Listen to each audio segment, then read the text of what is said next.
In Section 3, you're going to learn how to prepare a statement of stockholders' equity. The statement of stockholders' equity shows changes in a corporation's ownership for a fiscal period.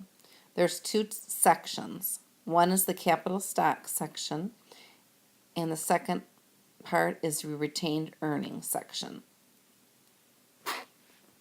Some terminology that you should be familiar with in order to figure out your capital stock section is par value.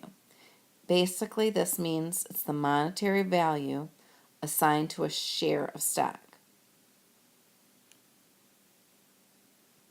The retained earnings section of the statement of stockholders' equity is taken from the net income, which will be your income statement, coming from the income statement and the balance sheet. Net income increases the corporation's capital, while dividends will decrease capital. Think of dividends as owner's withdrawal.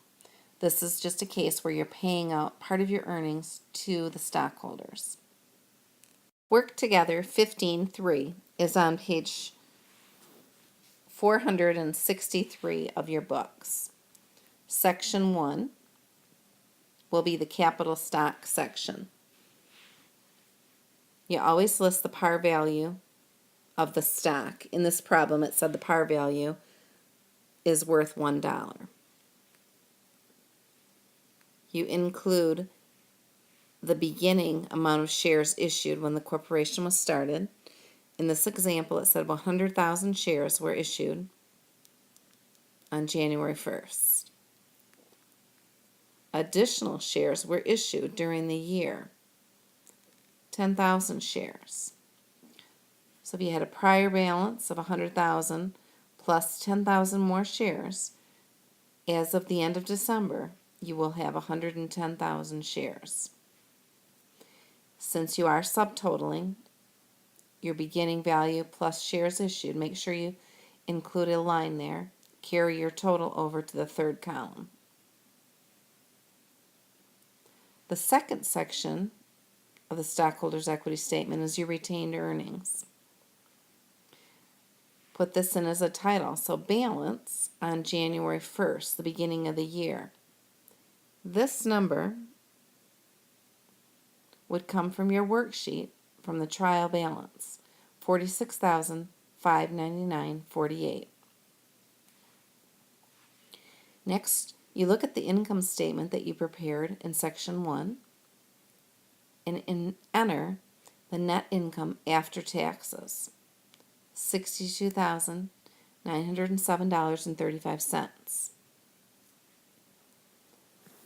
Remember, net income will increase your capital while dividends will decrease.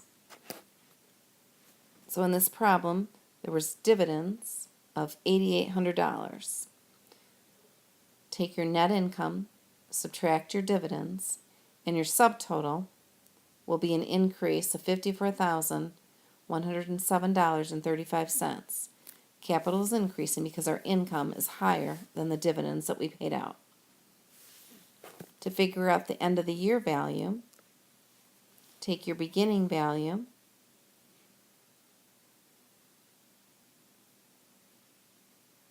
and add the change in your retained earnings to get $100,706.83. Now, to get your total stockholders' equity, you need to take your capital stock value, $110,000,